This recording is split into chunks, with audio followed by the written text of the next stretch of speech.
Go ahead and turn some speakers off over there, maybe. We'll see. All right, well, hello, everyone. My name is Tara Stevenson. I serve as the Dean of Student Engagement and Career Development here at Flagler College. I am so excited to be bringing another Workshop Wednesday your way. Each week, we always have fun with our technology issues. And so it sounds like today we've got some feedback coming, maybe from Instagram, but we might be able to turn some speakers off. Rachel, I don't know if you can turn your speaker or sound off on your computer. I can sure try.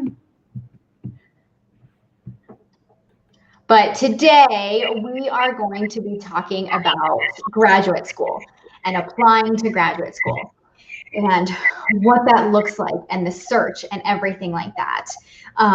Before I introduce our speaker, I do have to take 2 seconds to say, go Flagler men's basketball. They have made the Elite Eight NCAA Division II tournament, and they are playing tonight at 9:45 p.m.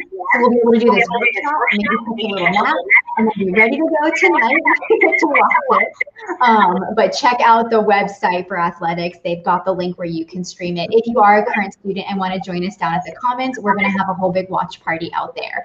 But I absolutely had to make sure that I announced it now, and I've made a note that I'm also going to announce it at the end.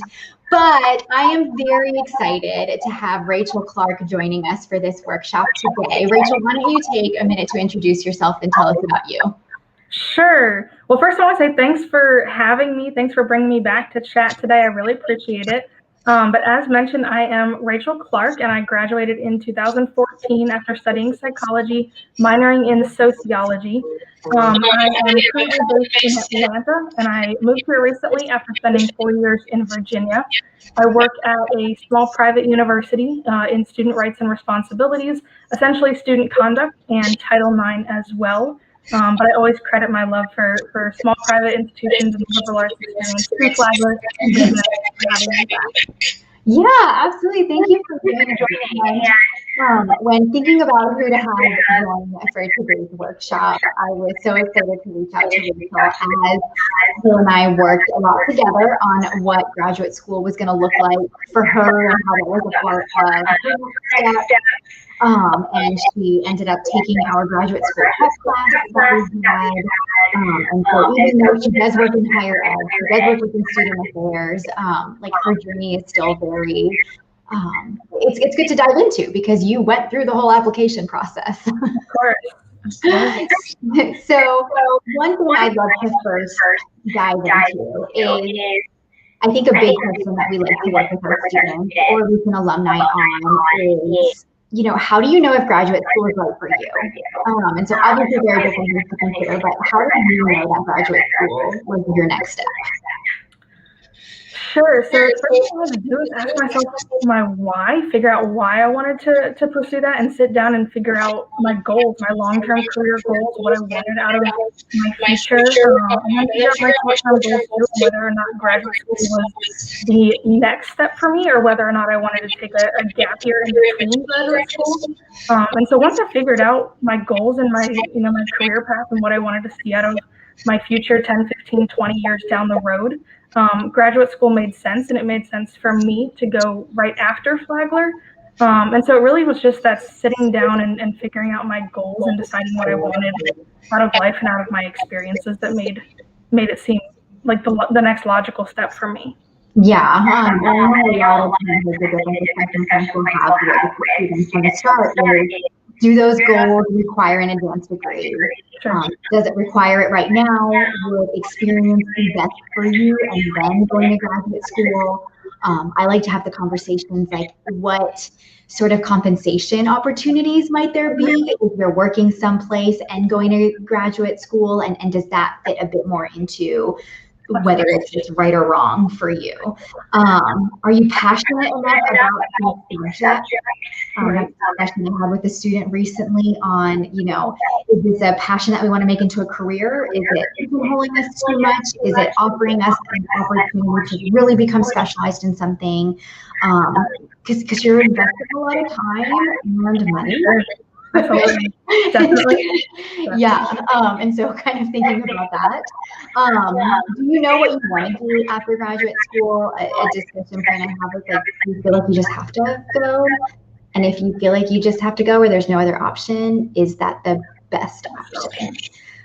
Again, like we felt sometimes this pressure of like, yeah, I guess I just have to go to undergrad and everybody's going to undergrad. Like you get to choose to take that seat at graduate school. And so hopefully you, like it's more intentional for you.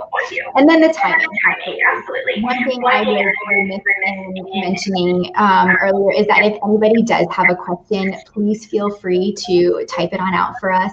I know that we're on the alumni Facebook page, the career development Facebook page, Flagler YouTube, and Flagler Alumni Instagram, and our career development Instagram. We're watching all of these, and so if you have a question, feel free to type it up and we'll bring it on in here because we want you to get out of this what you'd like.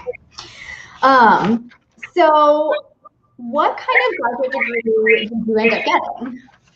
I did a Master of Arts, and then it was in Student Affairs, Administration, and Higher Education. So it's a really long title. For me, I had to do a lot of research. There's different types of programs in my field. So some have a more administrative focus, some had a more counseling focus. And so I had to sit down and think about what do I want to get out of my graduate school experience? What do I want my career path to look like, to decide what was the best path for me.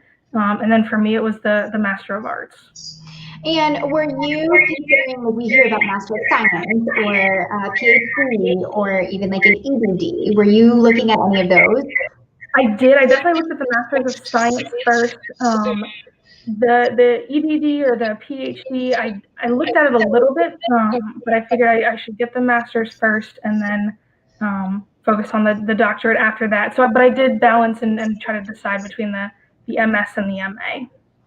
One thing at this point I would like to say, like, there's no cookie cutter, correct, like formula or map when it comes to graduate school.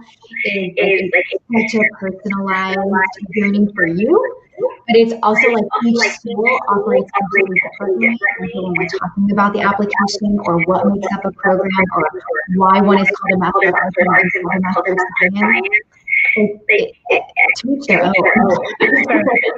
Coming out to be. Yeah, it largely depends on the focus of the program and what you're hoping to gain out of it, what type of experience you want to create for yourself. And so for me, it was the MA is the route that I took.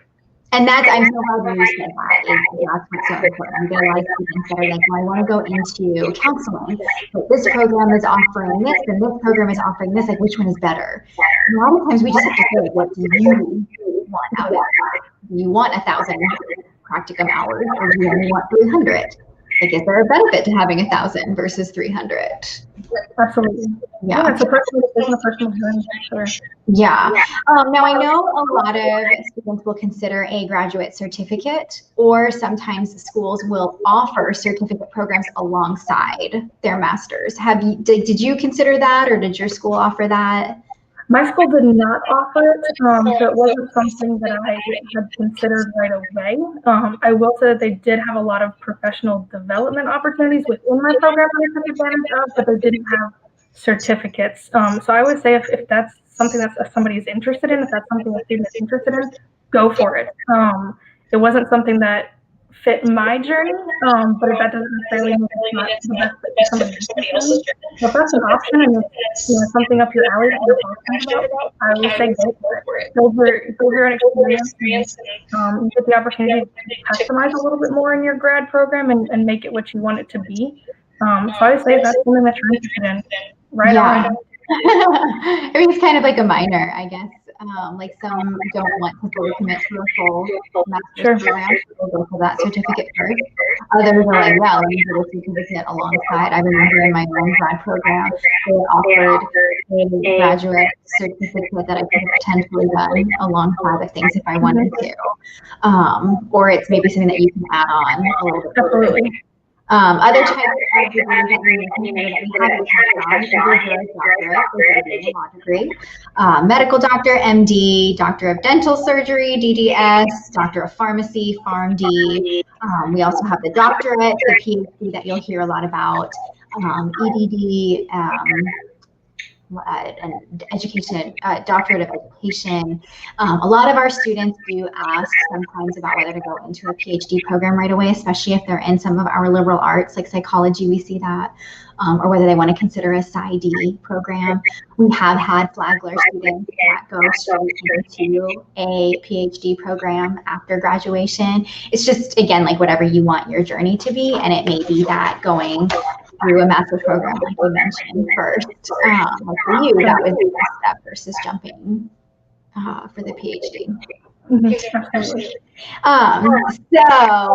I've got kind of like a list of all these different factors that we always talk to about what to consider. But before we jump into our little like to-do checklist, what were some things that like you were considering, and like take us through maybe how did you research schools, and what were those considerations? Sure.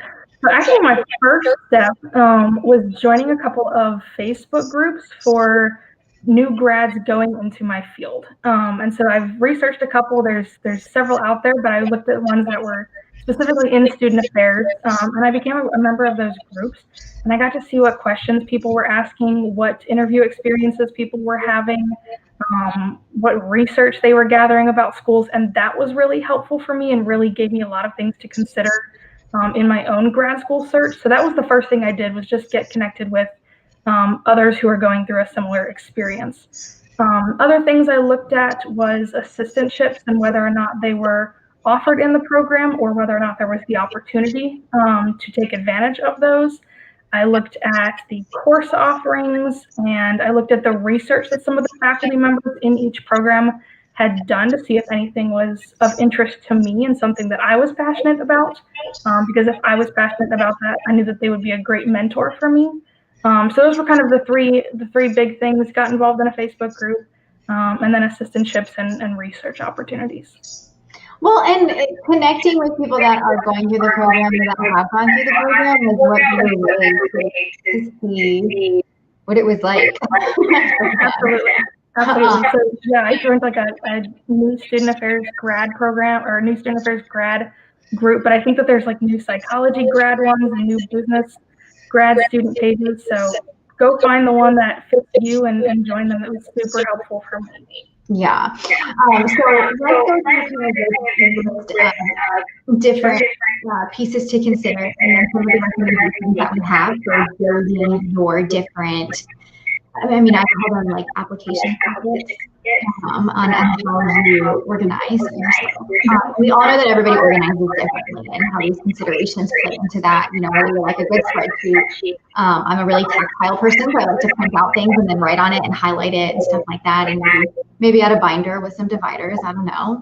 Or other people like to bookmark pages and things like that. So the first thing to consider when you're looking at graduate schools would be a specialization. And this will ultimately depend on your own interests, but you may want to take into account the job market. Throughout the past year, anytime that we've been doing these workshops, I have tried to make note that we are in a COVID world right now. And we know that the job market is a little bit crazy, and whenever the job market gets crazy, we do tend to see a lot of people will increase their interest in going to graduate school. And always go back to that why that Rachel has talked about is like, am I doing it because I feel like I have to because of the job market, or is this actually a great time right now for me to invest in my education? But the specialties, you know, those will have potential to experience growth, or could and thinking about does the program that you're looking at offer the opportunity for specialization. The next one is ranking, which I always think is really interesting. Did you consider your grad program's ranking? I did, yes. I did research that quite a bit. And so ranking indicates the quality of education you will receive, and then also the level and availability of resources. And so a highly ranked program, for example, may have greater resources. There might be higher costs, which would perhaps make it more difficult to attend. Their student to faculty ratio could be considerations into there. For some people, ranking is not a consideration. For some, it's like that. I always imagine that like scale, like the balancing scale of like how you drop these different considerations on each side and what balances. And so if something else like location or specialization is rising up, does ranking still rise up with that or not? Accreditation. Are you familiar with accreditation? Oh yes, I am, and that was obviously very important to me. Definitely wanted to pursue a degree from an accredited institution, so that was very important for me. Again, it might not be to others, but it was for me. And that's both a status and a process. And so the status is that public notification that an institution meets standards that are set forth by an accrediting agency.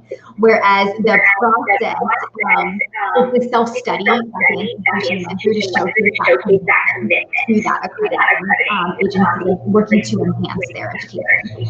This is a point that I do like to make, especially if you're looking to go into psychology or social work. I hear a lot from those fields, like making sure that the accreditation allows for you to practice where and what you're wanting to is imperative, because like that's showing that you're actually able to use a graduate degree. So the next thing on the list is program size. And so talk to us about like the program size and what that looks like. Yes, that was very important to me. I guess being a Flagler student, I really love that smaller cohort feel, that smaller school feel. And so I ended up at a large institution in the Midwest, but my cohort was smaller. So there was only about 40 of us each year. And so that was really helpful for me to have that opportunity to connect a little bit more one-on-one with people. So my cohort was smaller, although I was at a large institution. That was something that was very important to me because I did value that small school feel and the ability to make those connections that I did. It's kind of wild how people look at your program size, because that's not taking into account institution size. Right. And so I think like my undergrad was about 10, 12,000 students. It was like the perfect size for me, even though I love working at like a small college like Flagler now.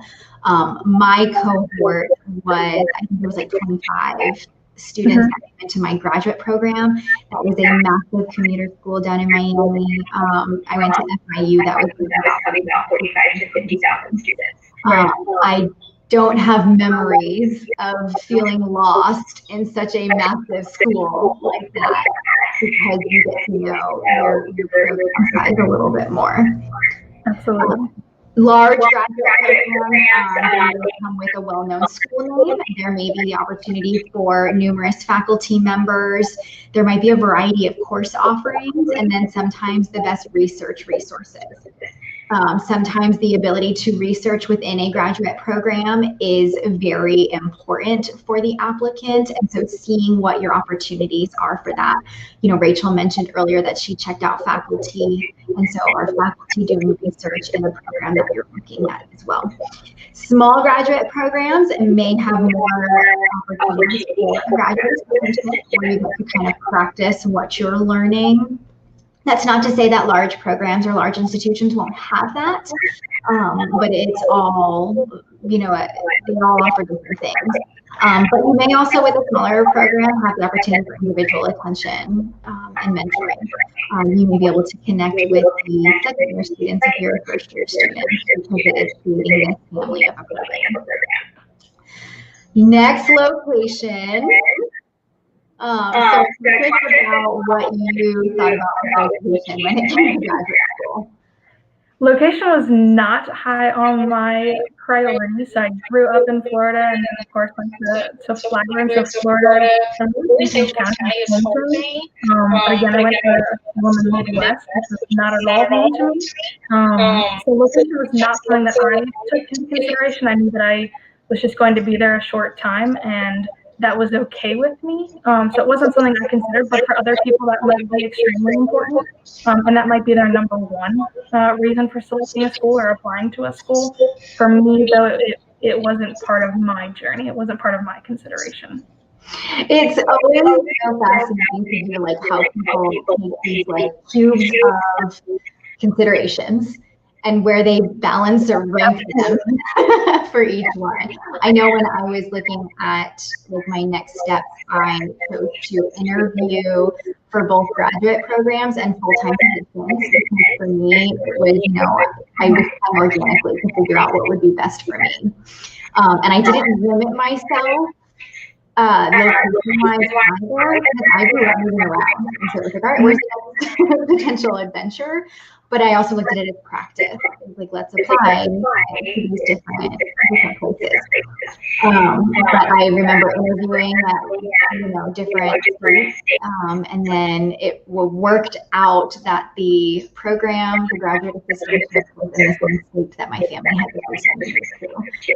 So it kind of fit with that. Absolutely. Yeah. Looking back, I applied to 3 in Florida, and then 3 outside of Florida. And for me, I was like, I've spent so many years here in Florida. Maybe it's time to look outside of. So I got into schools in Florida, and I got into schools outside of Florida, and ended up at the one outside of Florida. But it worked out for me. And we do recognize that there are application fees that come with these, talk with the school. We know that applying to lots of schools is not in the cards for everybody. And we know that we might have to limit it. My rule of thumb is to research or make a list of 5 schools. I feel like that's a good number, whether we apply to them or not. That's a really good number of schools to consider. And so thinking about when we're looking at location, do you want to live there? I love this part, like health. Consider allergies. Consider like maybe other health issues that may or may not be aggravated doing that. I know when I was in graduate school, I did a summer internship in New York City, and hearing a lot of the students talking about like they loved living in New York City. However, looking out their window at another brick building that was right there was not really going to work for them because they needed a location that provided more of outdoor scenery. And so that was something to consider. Look at the website for the city and the community. Do you like the cold? Do you like the heat? I went to undergrad in Colorado and then went to graduate school down in Miami. So obviously that was like polar opposites in weather, which wasn't too bad, but it took some adjusting because my first week there, I had a hurricane. And so that's other things as well, natural causes that you may or may not be comfortable. Those are very good points, actually, because that can really make or break your experience and your self-care and your mental health going through your grad program. So definitely consider the environment that you'll be living in. I know where I went was in the middle of essentially cornfields, and then being in St. Augustine before that was a vastly different experience for me. And living, in Jacksonville, growing up in Jacksonville is very different. So that's definitely something to consider for a grad program. That's important to you. Yeah, it really is. I remember when I was looking at graduate programs, my husband, who was my boyfriend at the time, like he and I drove out to Kansas from Colorado because I was really considering that school, and I loved the school. But for me, I couldn't imagine living out in the middle of nowhere, and then that is what kind of tipped it a little bit more for me. So next consideration is people, and Rachel definitely alluded a bit more to this, is the personalities and different professional ideas. Are they compatible with your own? And so do you mind sharing a little bit about perhaps like why the program that you went to, like were there any personalities or people that you really connected with? Yes, so I had to interview for my grad program because we were required to have an assistantship, and so I had to fly up there and interview. And I was able to meet with a couple of other professionals, as well as grads who were already in the program, second-year grads, and really hit it off with a couple of them, and got to meet and interact and have lunch with a faculty member, and that was great. That definitely played a big role in my decision, and just our personalities clicked, and I loved the work that they were doing. I thought that they could be a great mentor and somebody for me to look up to. And that was a really good experience for me. And looking back, I'm really grateful that I had that experience, and it really helped me connect a little bit better and know what I was getting into before I got there. So definitely consider personalities and the people that you're going to be interacting with. If you can chat with a grad ahead of time, like a more senior grad, that's always a good thing too. I had that opportunity, and it was really good. Yeah. Something to also consider that's kind of an interesting segue though is online programs where you may not be necessarily interacting with a lot of different personalities or people, but there has been a huge increase obviously right now in applications for online programs. I was in a learning session yesterday where they were talking about that they saw a 100% increase in their online application programs for their graduate degrees of applicants that are working full time. And so that's something to consider, is that location is important, that people are important, but you may be able to go to a school that's based in another state, but you're doing the online program and maybe interacting with just your faculty members. Absolutely. So cost is the next thing that we always talk about in this slide.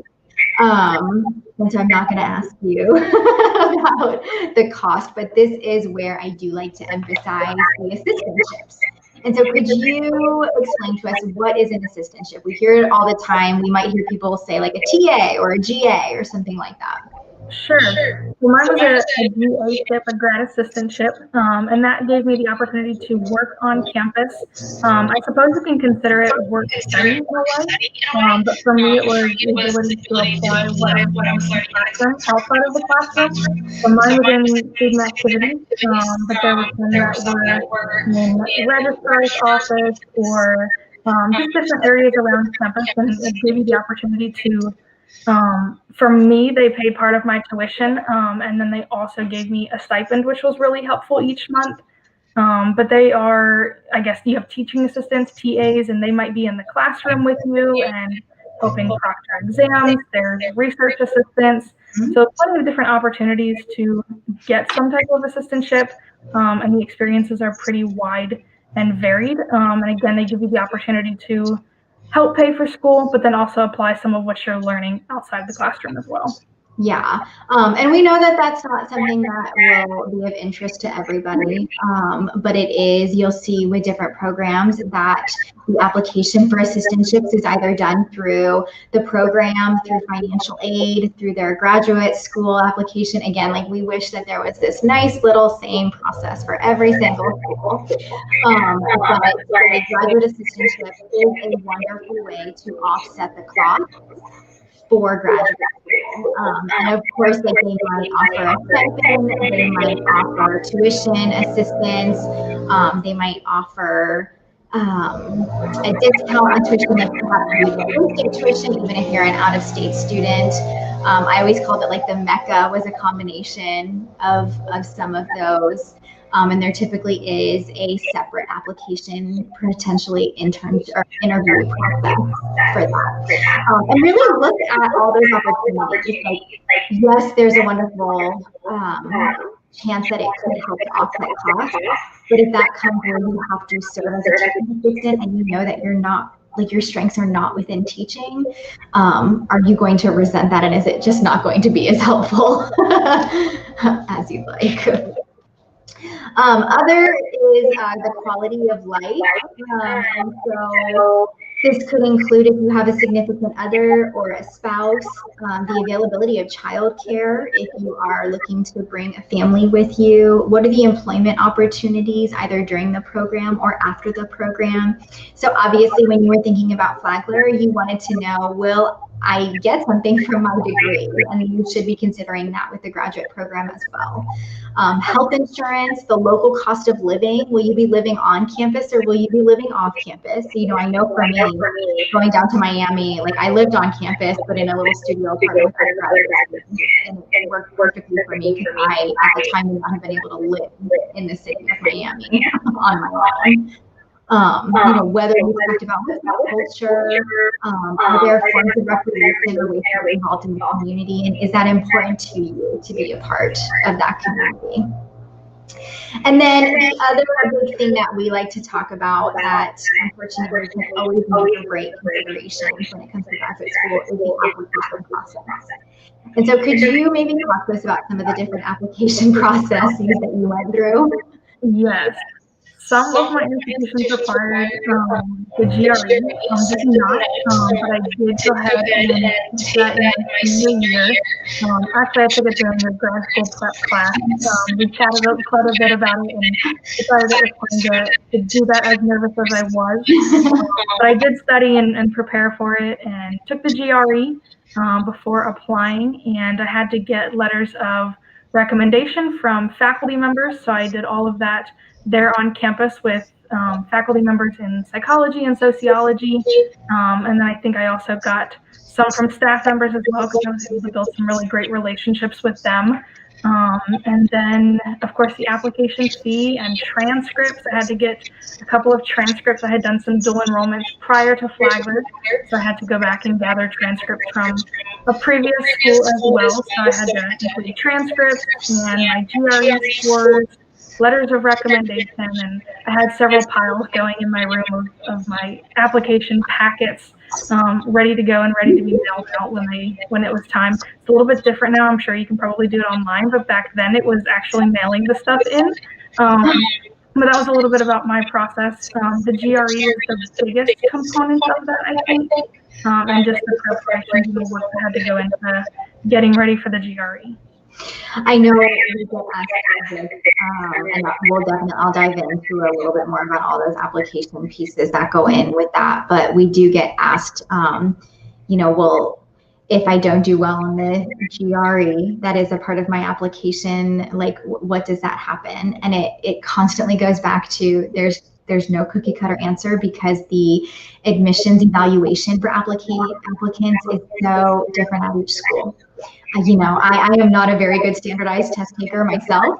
However, I excelled in like the practical application of things, or I excelled in my school work and stuff like that. And I know I had one school that looked at my GRE and said, I'm sorry, this is not going to be the place for you. And then I had a couple other schools that looked at all the other pieces and were like, that's okay. You know, other schools were like, we don't require the GRE, but it doesn't hurt you if you send it in with stuff. Right. And I had one school that posted their minimum GRE, and I think I was about 2 points below that, but ended up getting accepted anyway, because they looked at the whole picture, the whole package, and I was able to articulate my experiences. And I think that really helped too. So it's, like you said, it's not cookie cutter. Sometimes it can help, and in other cases, the whole experience, the whole package is what they're looking for. So yeah, it's very cookie cutter. Yes. So a lot of times in your application materials for graduate school, you'll have to supply transcripts from your previous institutions, test scores, and so looking at whether a school requires a specific test, whether that's the GRE or perhaps the GMAT or the LSAT, anything like that. A personal statement or other supplemental essays. We could absolutely take a whole nother workshop to talk about statements of purpose, and we typically do. If you take away one thing from today's workshop, though, when it comes to application and applying to graduate school, is look at the prompt when it comes to your personal statements and answer that. And trying not to make the same exact one for all of your different schools. They might ask for a resume or a CV, letters of recommendation, as you mentioned, a potential interview, and then the application fees. Two big things I always look at this part here is like Rachel was saying, she was very nervous about the GRE. And so having discussions on whether you want to limit your graduate school options to whether a school requires a graduate exam or not. And are there ways that we could look at prep for those and work through maybe some of those nerves so that we're not limiting our options of graduate schools. And then when I am researching schools, my actual first step is I look at when the application due date is. Because depending on your timeline and when you're making these decisions and preparations and stuff, are we under crunch time? Did we miss something? Is there an opportunity to apply months in advance? And I think that's Absolutely. No, that would be my biggest piece of advice, would we start that process early. It takes time to craft your letter of intent. It takes time to get your reference letters. It takes time to prepare for the GRE. To start that whole process early, I think I actually started probably a good year and a half before I graduated, just getting ready and starting the process of thinking about what I was going to need and what schools required what documentation and what transcripts and all of that. So start that much earlier so you don't get into that crunch window and have some challenges that you didn't anticipate. Yeah, I mean, I remember it broke my heart working with a student years ago, and we had made this whole list of schools that they were really excited about looking into, and we had to cut about half of those because of the deadlines. And again, like we know that journeys are all at different times, and she may have come to that conclusion that graduate school was next for her a little bit later. But I always hate when we miss something because we have missed a deadline. And so at this point, I would like to bring up a question that we received here. And so this is coming from Adrian on the Twitter. He has asked, looking at a sociology master's program, and I would like to know what is something I could add that would really make me stand out, or something that they are looking to see or expect to see.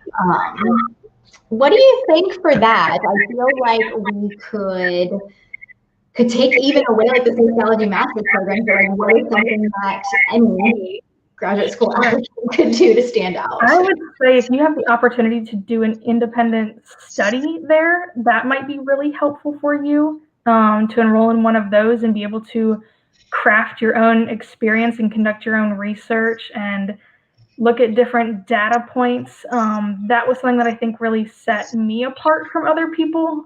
So if you can do an independent study while you're an undergrad, that would be really good.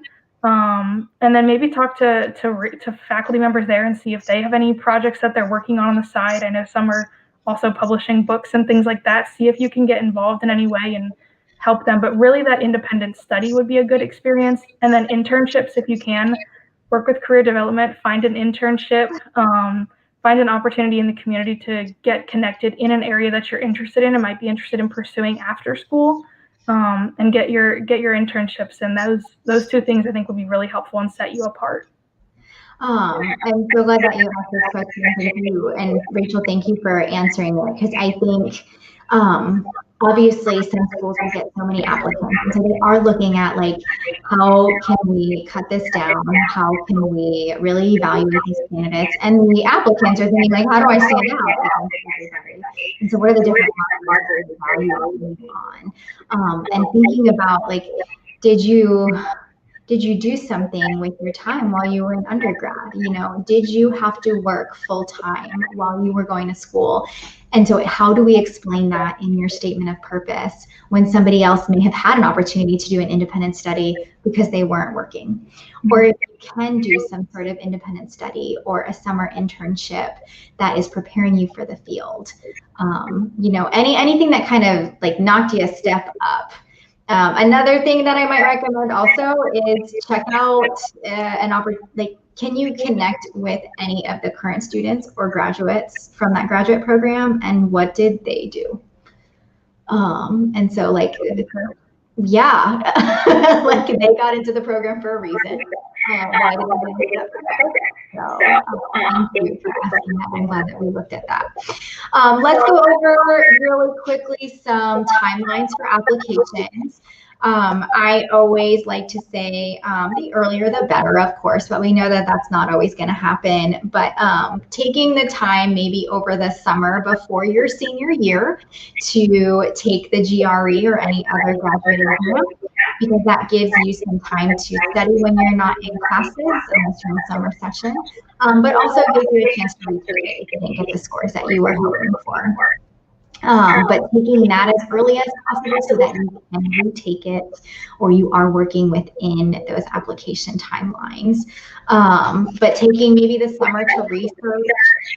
I also know that this summer before your senior year may not work with your timeline. And so thankfully the weather is starting to get nicer here. Like grab your laptop and go sit outside, and start to research, or take a little bit of like a TO and look and research. But typically over the summer, thinking about who could be your person to write letters of recommendation. September, taking those exams, finalize some school choices. If we can help in our office on evaluating those or outlining some pros and cons for each, we'd love to do that. October, look at requesting your letters of recommendation. Typically, they will ask for a resume. So when you're asking a faculty member or a supervisor, they'll ask for a resume of yours so that they can put that alongside and put some of those experiences into that letter of recommendation. Working on some personal statements and updating your CV by the end of October would be great. November, let's order some transcripts, maybe complete the application forms. I feel like November 15th is a really big date when it comes to PhD programs. And then sending the applications early if you are able to. December, looking at financial aid, looking at any grants or assistantships, more competitive programs. Those timelines are going to jump back. You may see that the timelines for assistantships or grants is very different than anything else, so being aware of that. And then spring semester is maybe preparing for some interviews, assessing the financial aid packages, and making your decisions and paying your deposits. Whew, we covered a whole lot when it came to graduate school. What else do you think of that maybe we didn't touch on, or that you think would be really beneficial for anybody joining us live here or watching the recording later on? Sure. For those that do choose to go to grad school, I would encourage you to find your mentors or create your networks while you're there. That could be an advisor, that could be a faculty member, a staff member, that could be a more senior grad in the program, but find who is going to be a mentor for you and be able to help you along the way. Grad school, there will be moments where you're stressed and overwhelmed, and that's okay, that's to be expected, but if you have that mentor that can kind of help encourage you and bring you along and help get you to the other side. So when you get there, work right away to find that mentor and to build those relationships. No matter who that ends up being, it will be worth it. Absolutely. If you had to think of one of your most favorite things from graduate school, what would it be? Ooh. Group study sessions, actually, in my research class, meeting together just as a group in the library. That was a lot of fun, but then it was also super important that we practice self-care, because like I said, grad school can get exhausting with everything that's going on, especially if you have an assistantship on top of it. And so I think that those out-of-classroom, out-of-school experiences were also a lot of fun, and practicing self-care and whatever that looked like, or whatever that looks like for you. But those were a lot of fun memories and fun experiences that I look back on with positivity. So find your people and you'll get through it. Awesome. Well, thank you so much for joining us. Rachel, will you give us one word that our students can use for co-curricular credit? I'm going to do explore. Explore your opportunities, explore your passions. So explore. If anybody is seeking co-curricular credit, please email the word explore to careerdevelopment@flagler.edu, and we'll be sure to add you in there. Don't forget men's basketball tonight. If they win tonight, they play again tomorrow night. If they win tomorrow night, they play Saturday. Like, we got to send some good vibes their way. Absolutely. Yes, please stay safe and healthy out there. Mask up, that we are still working very hard through all of this. But if we can help you, please don't hesitate to reach out to us at careerdevelopment@flagler.edu, or you can always log into Handshake and you can make an appointment with us, and we'd be more than happy to go through this. I always like to say to students, you are so close to this situation. I am not. And so I can come at it from a very objective viewpoint and help kind of outline some things for you, and then we can tackle it together. So I hope you all have a wonderful afternoon, and we will see you later. Thank you.